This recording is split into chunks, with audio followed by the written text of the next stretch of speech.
Hello बच्चों, आज का हमारा टॉपिक है प्रभु क्लास 10 का ट्राइंगल्स। ठीक है, पेज 1 रखा है हमने। और ट्राइंगल जब हम स्टार्ट करते हैं, आपकी बुक्स में सिमिलैरिटी नाम का एक टॉपिक है। तो हमें पहले सिमिलैरिटी का थोड़ा सा आइडिया लेना पड़ेगा कि व्हाट इज आई सिमिलैरिटी। आपके पास दो चीज़ें होती हैं, एक इक्वालिटी। इक्वालिटी मीन्स इक्वल, जिसका मतलब है कि एक एक चीज, एक एक साइड, एक एक एंगल एक जैसा होगा, दैट इज कॉल्ड इक्वल। वो इक्वल होंगे, कॉरस्पॉन्डिंग हो जो भी हो, होने से कोई मतलब नहीं। सिमिलैरिटी क्या होती है कि उनकी शेप एक जैसी होगी, मतलब कुछ बेसिस पर वो इक्वल हो भी सकते हैं और नहीं भी हो सकते हैं। फॉर एग्जाम्पल, मैंने एक सर्कल लिया, ये, फिर मैंने एक बड़ा सर्कल ले लिया, फिर मैंने एक और बड़ा सर्कल ले लिया। अब इन तीन सर्कल में क्या चीज है? They are similar, they are similar. Size का फर्क है उनका, बस किसका चीज का फर्क है? साइज का। Else they are equal. तो यही कहानी जब हम ट्रायंगल में लेते हैं तब हमें सोचना है। और रियल लाइफ में जो आपका सिमिलैरिटी से मिलता जुलता टॉपिक है वो है आपकी शेडो। कभी आपकी शेडो बड़ी हो जाती है, कभी छोटी हो जाती है, पर लगती आपके जैसी ही है, लगती आपके जैसे ही है। That is called similarity. ठीक है, when we talk about the similarity of triangle, तो अब हम दो ट्रायंगल ले लेते हैं, ये, और एक ट्रायंगल लेते हैं, ये। इसका नाम ले लिया भैया ए बी सी, और ये आ गया डी ई एफ। ठीक है जी। अब यहां आपके पास 6 पैरामीटर हैं, ये ध्यान रखना। 6 पैरामीटर्स हैं आपके पास। कौन कौन से? 3 एंगल्स एंड 3 साइड्स। तो जब भी हमें किसी दो ट्रायंगल को सिमिलर प्रूव करना है तो हमें इन 6 पैरामीटर का यूज करना पड़ेगा, इन 6 पैरामीटर्स का यूज करना पड़ेगा। ठीक है, और एक सिमिलैरिटी को प्रूव करने के लिए हमारे पास 3 पैरामीटर्स का सेट होगा। कितने का सेट होगा? 3 पैरामीटर्स का। तो एक पैरामीटर हमारे पास हो गए angles, angle A, angle B, angle C. और इसका दूसरा सेट कौन सा होगा? Angle D, angle E and angle F. In when we talk about the side, side में क्या हो जाएगा? ए बी, ए सी और बी सी। और उधर क्या हो जाएगा बच्चे? डी ई, डी एफ और ई एफ। ये 6 पैरामीटर हो गए। तो अभी हमने ये कहा था कि इनमें जो चीज है वो इक्वल नहीं होती, इक्वल हो भी सकती है और नहीं भी हो सकती है। तो इक्वल होने का मतलब तो ये होगा कि मान लो A B equal to D E, A C equal to D F और B C equal to E F, ऐसे हो सकता है। पर यही प्रॉपर्टी आपकी कॉन्ग्रुएंसी ऑफ ट्रायंगल की भी होती है। तो सिमिलैरिटी में क्या फर्क होता है, तो उसको हम यहां से समझेंगे। मान लो यहां रेडियस R1 था, यहां रेडियस R2 है, तो ये इक्वल तो नहीं है। तो अगर ये इक्वल नहीं है तो वे रेशियो में जा सकते हैं, R2/R1। अगर हम दो सर्कल्स के रेडियस की रेशियो निकालते हैं तो हम वहां से एक आइडिया ले सकते हैं कि क्या वो सर्कल इक्वल होंगे या सिमिलर होंगे। कैसे? इफ R2/R1 इक्वल टू 1, मान लो ये इक्वल टू 1 कर देते हैं हम, तो क्या हो जाएगा? R2 will be equal to R1। इसका मतलब सर्कल्स आर इक्वल। लेकिन अगर R2/R1 इज ग्रेटर देन 1, ठीक है, then they are similar.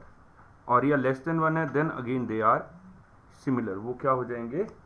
Similar हो जाएंगे। ठीक है, यहां तक बात समझ आ गई? Got it? तो अब हम इसको कॉन्सेप्ट पे लेते हैं ट्रायंगल्स के। सो उन्होंने कहा है दो कंडीशंस। पहली कंडीशन क्या है कि if all corresponding angles are equal, the triangles are similar, triangles are similar, triangle जो होंगे वो similar हो जाएंगे। अब याद रखना, कॉन्ग्रुएंसी में और सिमिलैरिटी में क्या फर्क है? कॉन्ग्रुएंसी में भी एंगल्स इक्वल हो जाते होते हैं, लेकिन वह साइड भी इक्वल होती है। मतलब अगर आपको कॉन्ग्रुएंसी प्रूफ करनी है तो कम से कम एक साइड आपको इक्वल करनी पड़ेगी, प्रूफ करनी पड़ेगी, ठीक है। सिमिलैरिटी में अगर सिर्फ आपने 3 एंगल्स इक्वल कर दिए, then the triangles are similar, then the triangles are similar. Second condition जो है उन्होंने दी है कि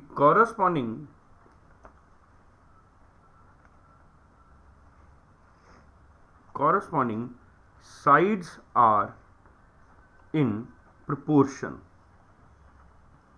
सो अब ये रेशियो से प्रोपोर्शन की बात हो गई है। सो मान लो हम ये वाला ट्रायंगल लेते हैं तो यहाँ क्या हो जाएगा, that is A B upon D E is equal to A C upon D F which is equal to B C upon E F, B C upon E F. तो यहाँ रेशो जो है वो दूसरी रेशो के equal हो जाएगी। और मान लो अगर इक्वल टू 1 हो गया ये, तो ट्रायंगल्स कॉन्ग्रुएंट हो गए। आप सिमिलैरिटी से भी कॉन्ग्रुएंसी प्रूव कर सकते हो कि अगर रेशो इक्वल टू 1 हो जाती है तो triangles are congruent, triangles are congruent, ठीक है। यहां तक बात समझ आ गई? अच्छा, ये तो कहानी यहां तक हुई। अब जो बच्चों को प्रॉब्लम आती है मैं वो उसको यहीं से प्रूव क्लियर करना चाहता हूं, और वो क्या है, सबसे बड़ी बात, corresponding angles and corresponding sides, corresponding angles और corresponding sides। तो इसको समझने के लिए क्या करेंगे, हम एक ट्रायंगल ले लेते हैं ए बी एंड सी, एक ट्रायंगल लेते हैं डी ई एफ, ये दो ट्रायंगल ले लिए। अब मान लो ये एंगल है 50 डिग्री, ये है 70 डिग्री और ये हो जाएगा 60 डिग्री। अब वो यहाँ क्या है 60 डिग्री, ये है 50 डिग्री और ये है 70 डिग्री। तो अब मुझे यहाँ ये देखकर पता चल रहा है, ये देखो कि एंगल ए जो है 50 डिग्री है और वो किसके इक्वल है, एफ के। तो हमारे दिमाग में जब हम टीचर्स पढ़ाते हैं हमारे दिमाग में सीधे बैठ जाता है A is equal to D, B equal to C, E C equal to F, क्योंकि वो दिमाग हमारा कहता है left to left, right to right, upper to upper. हमारा दिमाग हमारे दिमाग से खेल रहा होता है, ठीक है। तो यहाँ दिल और दिमाग की कहानी नहीं है, ये सीधे लॉजिक की कहानी है। तो यहाँ 50 डिग्री इक्वल टू 50, तो angle A is equal to angle F, so they are corresponding है, correspondence angle. Angle B is equal to angle D, यहां तक बात समझ आ गई। Then angle C is equal to angle E, ये बात समझ आ गई। इसके बाद कॉरस्पॉन्डिंग साइड्स कैसे आएंगी? सो कॉरस्पॉन्डिंग साइड इस केस में एंगल्स के ऊपर डिपेंड करती है। ये मैं आपको एक लॉजिक बताता हूं जो मैंने डेवलप किया है और ये 100% काम करता है। एंगल 50 जो है इसके ऑपोजिट साइड कौन सी, बी सी, तो हम यहां लिख देंगे बी सी। अब यहां एंगल 50 डिग्री कहां है, यहां, इससे ऑपोजिट साइड कौन सी, डी ई। सो ये इसकी कॉरस्पॉन्डिंग साइड होगी, बीसी की कॉरस्पॉन्डिंग साइड कौन सी होगी, डी ई। मतलब जो एंगल इक्वल है उसकी ऑपोजिट साइड को हम कॉरस्पॉन्डिंग साइड बनाएंगे। अब नेक्स्ट लेते हैं 60 डिग्री, और 60 डिग्री से ऑपोजिट साइड कौन सी है, ए बी, तो हम यहां क्या लिख देंगे, ए बी। और यहां 60 डिग्री कौन सा है, ये, इससे ऑपोजिट साइड कौन सी है, डी एफ, तो यहां लिखेंगे डी एफ। जब आप क्वेश्चन सॉल्व करेंगे बहुत काम आएगा ये। देन आपके पास बच गया एंगल 70, सो एंगल 70 बी है और इससे ऑपोजिट साइड कौन सी है, ए सी, तो हम यहां लिखेंगे ए सी अपॉन, ये 70 डिग्री है और इससे ऑपोजिट कौन सी होगी, E F. So A B C की कॉरस्पॉन्डिंग कौन सी हो जाएगी, डी ई, ए बी की कॉरस्पॉन्डिंग कौन सी होगी, डी एफ, और ए सी की कॉरस्पॉन्डिंग साइड कौन सी हो जाएगी, E F. This is the way how we settle the corresponding sides and corresponding angle. इसके बिना अगर आपको ये कॉन्सेप्ट नहीं आता है तो आपको सिमिलैरिटी ऑफ ट्रायंगल्स के क्वेश्चन को एग्जैक्टली सॉल्व करना बहुत मुश्किल हो सकता है। आपको ये समझ ही नहीं आएगी वो कौन सी कहानी किसके साथ बात कर रहा है, ठीक है। अच्छा, यहां अब आपको एक चीज और मुझे सिखानी है, वो रेशो की है कि अगर मान लो यहां A B upon D E है और ये this is equal to A B upon D F, ठीक है। सो क्या हो जाएगा, अगर मैं दोनों साइड में +1 ऐड करूं तो इसके रिजल्ट पे कोई फर्क नहीं पड़ता, वो दोनों फिर भी रेशियोज में इक्वल रहेंगे। Like AB/DE +1 is equal to AB/DF +1. In the similar way, if I subtract 1,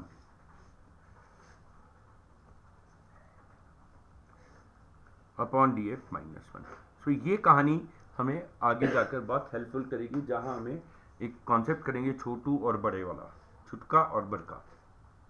got it? उससे हम कॉन्सेप्ट को निकालेंगे। ठीक है, अब हम इसके अगला कॉन्सेप्ट करेंगे, वो है बेसिक प्रोपोर्शनैलिटी थ्योरम। तो अब हम बच्चे बात करेंगे BPT की, basic proportionality theorem, that is called basic proportionality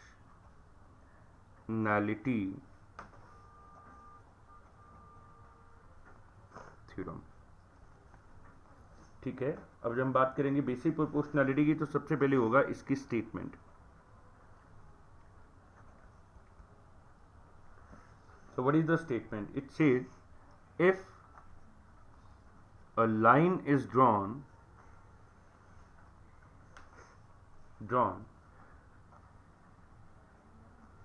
parallel to one side of triangle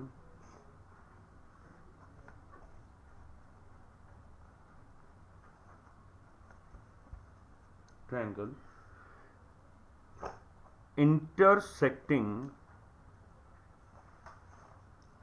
the other two sides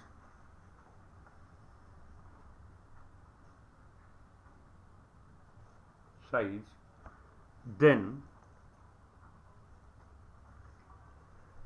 it divides the two sides in same ratio. अब पहले तो हमें ये समझना है कि बोल क्या रहा है। वो कह रहा है कि if a line is drawn parallel to one side of the triangle, तो पहले तो हम एक बड़ा सा ट्राइंगल ले लेते हैं,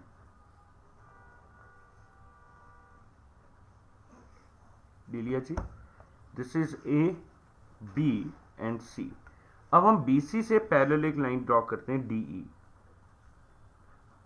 तो हमने यहां तक कंप्लीट हो गया, triangle intersecting the other two sides, then it divides the two sides in the same ratio. मतलब हमें प्रूव करना है AD/DB is equal to AE/EC। तो इसके लिए सबसे पहले आपको क्या करना पड़ेगा, हम लिखेंगे गिवन। जब भी थ्योरम आती है तो सबसे पहले गिवन लिखते हैं। यही मैं जब मैथ्स के क्वेश्चन या फिजिक्स के न्यूमेरिकल्स के लिए बोलता हूँ कि जब भी आपके पास कुछ ऐसी चीज आती है, always go for given thing. सबसे पहले गिवन थिंग्स लिखो, फिर फॉर्मूला लिखो एंड देन सॉल्व इट। ठीक है, so what is the given thing, that DE is parallel to BC in triangle ABC। ठीक है, ओके, अब हम करेंगे to prove. So to prove क्या करना है, हमें प्रूव करना है कि DAD/DB is equal to AE/EC, AE/EC, ये हमें प्रूव करना है। ठीक है, अब हम क्या बात करेंगे, देखो ऐसे तो कोई भी चीज मुझे नजर नहीं आ रही, नजर नहीं आती मंजिल। ठीक है, गॉट इट एवरीवन? तो हम यहां करेंगे कंस्ट्रक्शन। हम क्या करेंगे, यहां कंस्ट्रक्शन करेंगे। ठीक है जी, और now what is the construction? हम क्या करेंगे, we will say first of all join BE and CD। अब कई बच्चे पूछते हैं कि सर ये कैसे पता चले किसको ज्वाइन करना है, क्या करना है। सो वैसे तो ये थ्योरम है, पहले ही प्रूव्ड है, तो हमें पता है कि हम रटी लेते हैं कि ये इसको ऐसे करना है। लेकिन मान लो कोई क्वेश्चन ऐसे आ जाए जिसमें पता ही ना चले, तो यूजुअली हम क्या करेंगे कि जो पॉइंट्स जुड़े नहीं है, क्योंकि हम ट्राइंगल्स की बात कर रहे थे, और अगर मैं इन लाइंस को नहीं जोड़ूं तो एक ट्राइंगल और एक ट्रेपीजियम नजर आ रहा था मुझे, तो मैंने कहा कि नहीं, ट्रेपीजियम का तो मेरे कॉन्सेप्ट में लेना देना ही नहीं है, तो मैं पहले उस ट्रेपीजियम का ट्राइंगल बना देता हूं। तो मैंने ट्राइंगल बना दिए ये दो। अब जब कुछ नजर ना आए ऐसे क्वेश्चन में, सबसे बढ़िया होता है कि परपेंडिकुलर ड्रॉ कर लो, एक तरफ से ऐसे और फिर दूसरी तरफ से ऐसे। So let it be M और लेट इट बी N। सो अब हम बोलेंगे draw EM perpendicular to AB and DN perpendicular to AC, perpendicular to AC। Construction हो गया जी। अब हम प्रूफ करेंगे। अब ये ट्रायंगल का यहां सिमिलैरिटी में भी काम आएगा। मुझे कौन सी साइड चाहिए, AD और DB। अब मैं देखूंगा AD यहां है और DB यहां है और उनका perpendicular distance from this point एक ही है, ME। तो हम क्या करेंगे, हम यहां बोलेंगे area of triangle ADE upon area of triangle DBE। ठीक है। अब परपेंडिकुलर है आपके पास EF। So what is the formula for area of triangle when perpendicular is given, height is given, half base into height, half base into height। ठीक है, ये rough में भी लिख सकते हो आप, जरूरी नहीं यहाँ लिखने का। अब आप वैल्यूज भर दो। Half, what is your base. Base वो साइड होती है जिसपे परपेंडिकुलर ड्रॉन किया गया होता है। जैसे मान लो ये ट्रायंगल है और मैंने यहां से परपेंडिकुलर ड्रॉ किया, तो ये वाली लाइन जो है ये BC कहलाएगी, बेस कहलाएगी। तो ये कितना हो जाएगा बच्चे, AD into ME, AD into ME। Then area of triangle ADE, ठीक है, sorry area of triangle DB, पहले इसी को लेते हैं DBE। तो ये कितना हो जाएगा, हाफ, और ये है बेस। अब आपका क्यों, क्योंकि ये आइसोसेलेस ट्रायंगल की शेप हो गई है, तो इसका परपेंडिकुलर ऑब्वियसली बाहर बनेगा। तो परपेंडिकुलर कहाँ बन गया, बाहर को। So it will be ADB into ME। तो half and half cancel, ME और ME कैंसिल हो जाएंगे। तो भैया ये कितना आ जाएगा, AD अपॉन DB। इसको आप ले लेंगे इक्वेशन 1। ठीक है जी। अब हम लेंगे दूसरे triangle. Now area of triangle ADE taking DN as a perpendicular, DN as a perpendicular, ठीक है, अपॉन एरिया ऑफ ट्रायंगल। अब चुपचाप एरिया ऑफ ट्रायंगल लिख लो, DBE, सॉरी DEC। कौन सा, DEC, and that is equal to, अब दोनों क्या होंगे, हाफ ADE का बेस कौन सा, AE इनटू परपेंडिकुलर। अब ये होगा परपेंडिकुलर बेटा, क्योंकि इस साइड पर यहां से परपेंडिकुलर ड्रॉ हुआ है। फिर it will be DN upon half into CE into DN।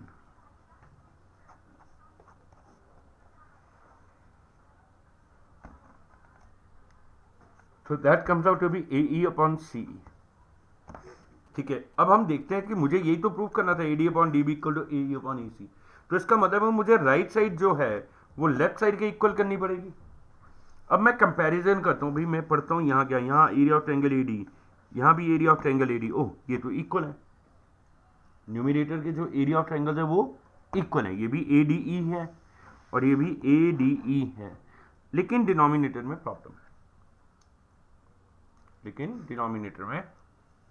Problem है, क्योंकि वो इक्वल नहीं है। तो अब मैं फिगर को देखूंगा कि कैसे इक्वल हो सकते हैं। तो मैं कह रहा हूं DEB एंड DEC। बार बार मैं DED शब्द बोल रहा हूं, इसका मतलब इसका बेस सेम है और it is between same parallel line.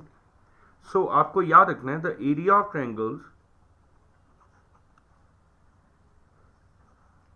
Having equal bases and between same parallel lines are always equal,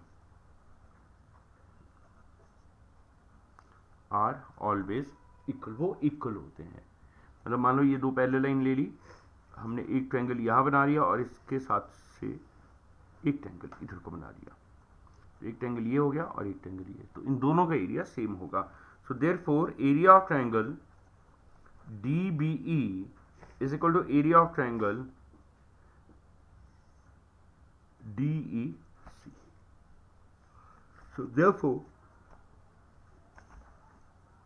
area of triangle ADE upon area of triangle DBE is equal to area of triangle ADE upon area of triangle DEC. ठीक है, so area of triangle ADE upon DEB कहाँ है ये, और इसकी value कितनी है AD upon DB, और area of triangle this ADE upon DEC इसकी वैल्यू है AE upon AC. Hence proved. Hence proved. Got it?